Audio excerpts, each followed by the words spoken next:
Hey everyone, it's Erin Sorensen with Hail Varsity, and I am joined by recruiting analyst Greg Smith. Greg, how are you?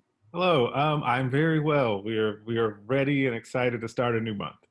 Yes, happy March 1st to everyone. If you're new, this is a new series that we started just a few weeks ago called the Recruiting Question of the Week. You send us your questions, we answer. I have to just address something really quickly because this came up in the comments of our last video. Somebody noted that I have shoes behind me. They wanted to know if I'm recording in my closet. The answer is yes. My home office is technically in my closet. It's because it has a great window, which is making for the lighting that you are experiencing right now. But good eye, glad that people are watching. Some of you have been asking questions that you might say, hey, you haven't addressed yet.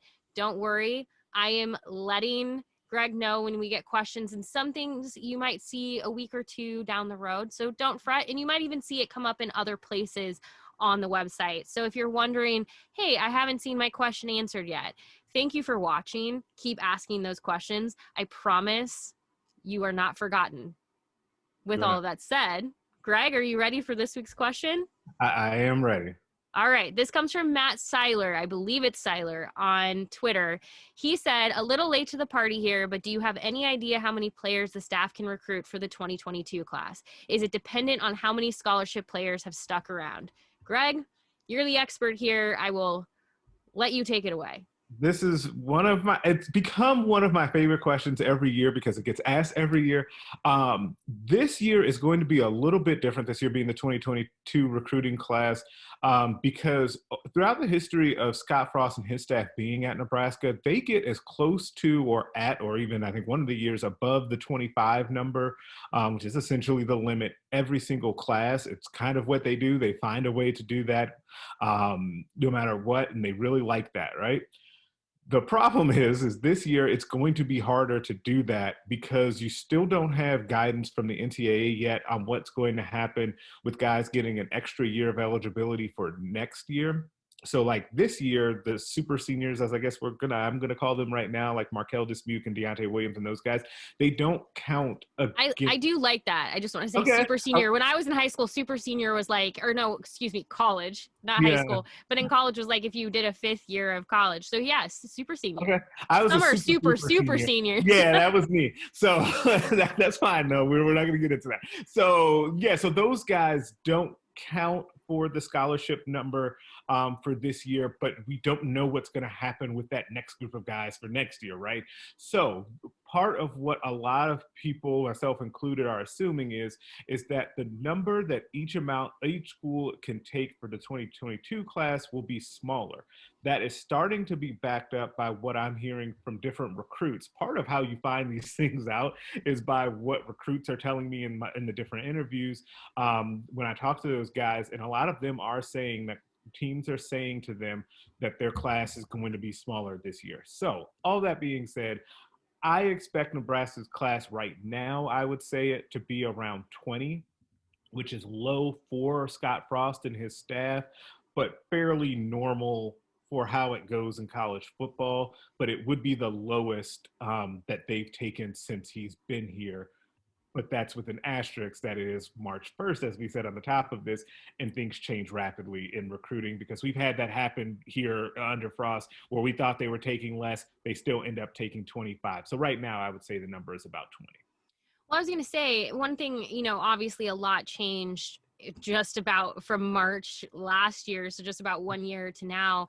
I think a lot of people suspected that the 2021 class would actually be smaller, and it was being sort of predicted that way, and then things changed over the last year, especially like when we talked about tight ends last week. They weren't Right. expecting to take an extra tight end.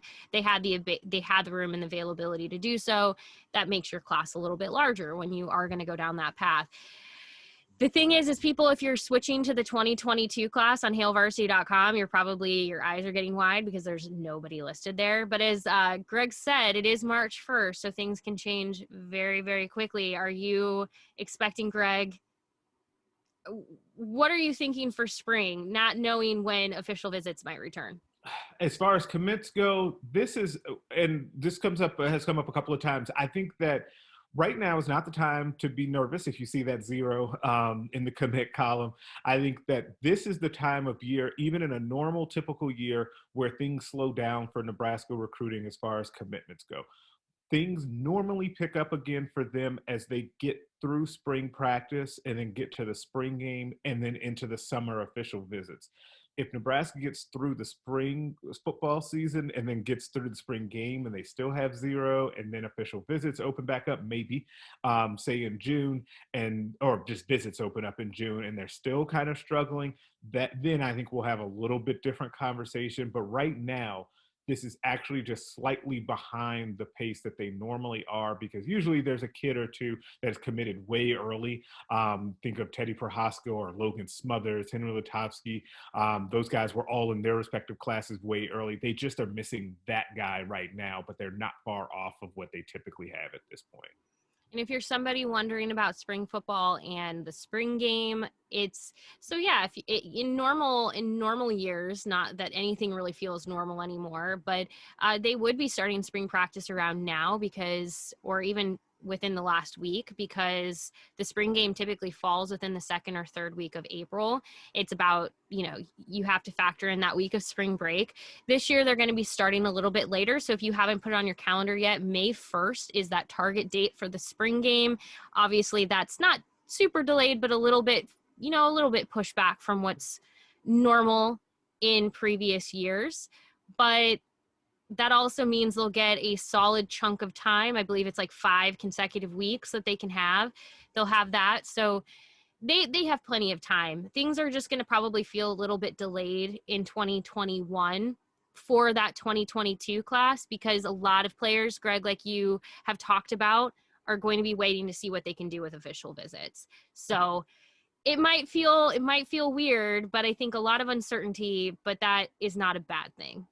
No, it's not. And I don't blame, by the way, I don't blame the kids for wanting to wait until they can get out to see places, because a lot of these 2022 kids, because there were no visits at all last recruiting cycle, they also, remember, they would have been going on those visits too. They just would have been unofficial.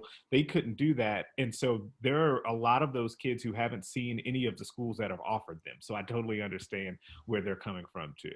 We may even have to address the transfer portal at some point because of this, with so many kids making decisions, especially for the 2021 class, without having ever seen the school that they're going to. So a lot to discuss. If you want more on this topic, Greg will be diving into it this evening in his recruiting notebook, which runs Sunday through Thursday. It goes live at 6 p.m. Central at hailvarsity.com. I was going to say on our website, but at hailvarsity.com. I do have to say thank you to everyone who has been leaving comments in the videos. Like I said, if you ask a question, which please go right now and ask a question if you have one, and make sure you subscribe to our YouTube channel. You can also tweet at Greg Smith HV on Twitter or at Hail Varsity. But yeah, thank you for your comments, for watching, for supporting. It's been fun over the last few weeks, and we don't have plans on stopping. So keep those questions coming. Yes, absolutely. Please send your questions. And again, go check out hailvarsity.com tonight for more from Greg. That recruiting notebook will be live at 6. Greg, I hope you enjoy this week. It's supposed to be very nice in Nebraska. So if any recruits are watching this, it's supposed to be like 60 degrees, sunny, Right. beautiful weather. You're welcome, Nebraska. Here's your official weather pitch for any warm weather recruit on that radar. Yeah, we threw our contribution in there for the San Diego of the Big Ten. Exactly. Well, Greg, thank you for joining me for another week. We'll be back next week, but keep following us at hailvarsity.com, and we will talk to you soon. All right. Thank you.